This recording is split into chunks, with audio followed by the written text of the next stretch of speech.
On est un pays très jeune à l'échelle d'un pays, à l'échelle de certaines nations européennes ou quoi, l'Algérie a 70 ans. Je suis choquée en fait. Je suis choquée de ce que j'entends. Ah, l'Algérie n'aurait que 70 ans et que c'est un pays jeune. Et monsieur veut nous parler de culture. Mais quelle inculture, monsieur? Vous avez été biberonné à la propagande coloniale française qui disait pendant longtemps. C'est récent en fait en réalité. Hein. C'est aux revanchards de l'OAS qui l'ont dur. Hein. À la comment dire qui a fait des petits depuis en France. Et qui sont biberonnés toujours au même discours. L'Algérie n'a pas 70 ans. Ça, c'est de la fake news, de la fake news. Déjà, rien que dans les manuscrits avant 1830, puisque nous étions de grands amis entre la France et l'Algérie avant la colonisation. Ah oui, il faut étudier, il faut s'instruire. Déjà, dans les documents même diplomatiques et bien avant, on retrouve le terme Algérie prononcé par différents ambassadeurs, différents consulats. On parle de l'Algérie. L'Algérie n'a pas 70 ans. D'ailleurs, le terme Algérie, ça a existé depuis très très très très longtemps. Bien avant le colonialisme français de 1830. Quelle inculture, je suis dégoûtée en fait d'entendre des bêtises pareilles. Et des jeunes Algériens qui se revendiquent être Algériens et fiers d'être Algériens, qui n'ont aucune culture, qui sont biberonnés malheureusement à la propagande de dire que l'Algérie est un pays qui n'a pas existé et que c'est la France qui l'aurait fait exister. Mais qu'avions-nous avant que vienne la France? Une administration sophistiquée de plus de 3 siècles, une Algérie fédérale que nous appelions des beyliks, des régions décentralisées, autonomes, mais qui récoltaient au niveau central les impôts, une centralisation, une administration sophistiquée qui avait différentes manières de gouverner, mais toujours la même hiérarchie. Donc il y avait une décentralisation. On pourrait appeler cela une véritable Algérie fédérale au temps des beyliks. Pourquoi on nous a attaqués? Pour nos richesses. Nous étions très très très riches.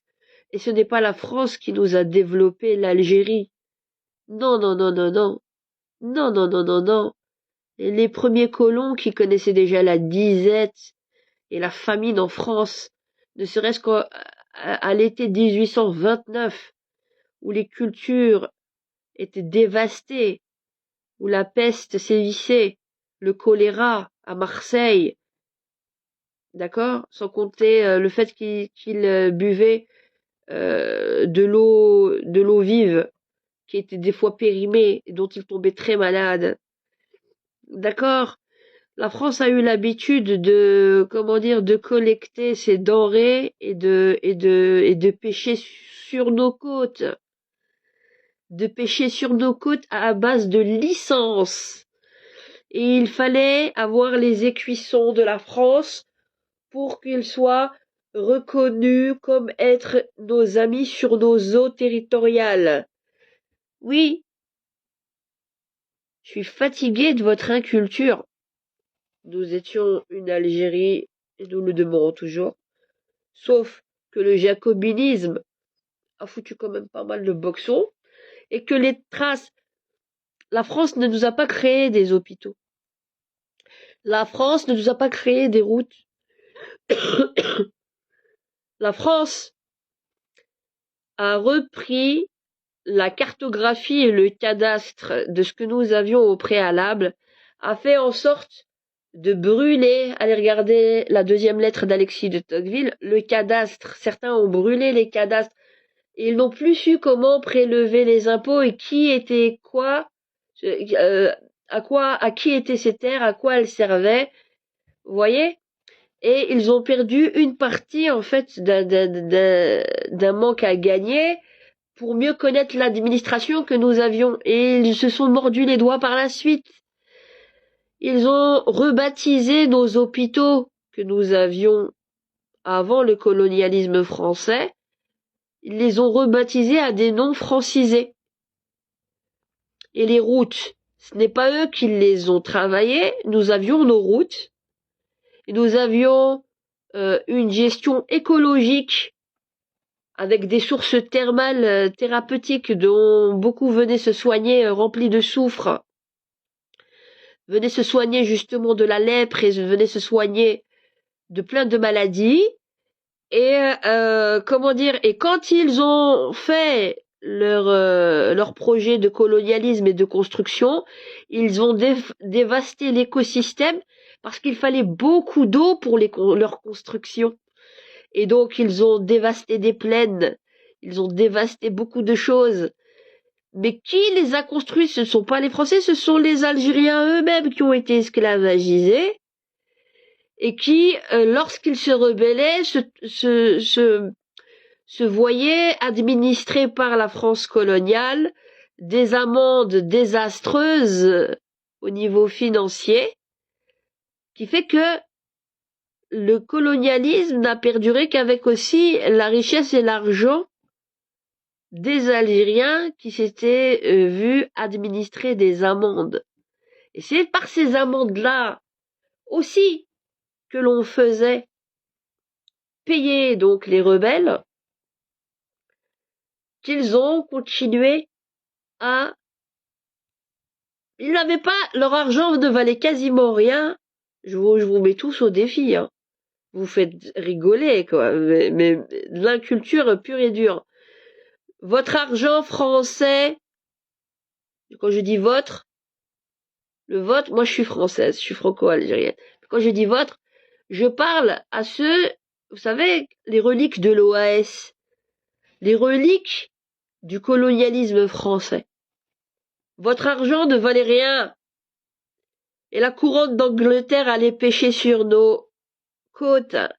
Les Italiens venaient pêcher sur nos côtes. Les Espagnols aussi, ils avaient des licences.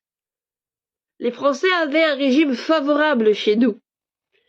On leur donnait des licences, mais à des prix plus abordables que les autres.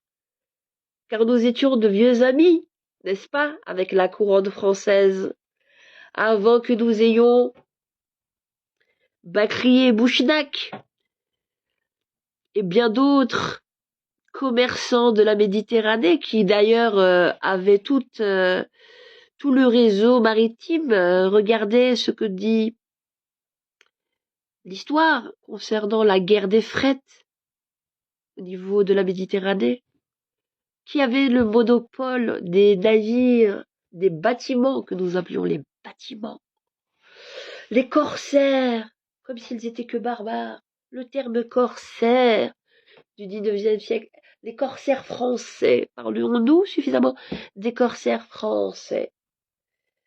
Comment cela se passait? Il n'y a pas eu de piraterie. Il y a eu saisie lorsque les navires, les bâtiments naviguaient sans autorisation, saisie de la cargaison, saisie des marchandises, immobilisation des navires.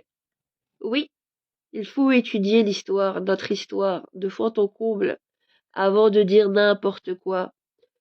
Voilà. Enfin, j'espère que quelques minutes de culture auront ouvert les yeux à beaucoup. Bonne journée!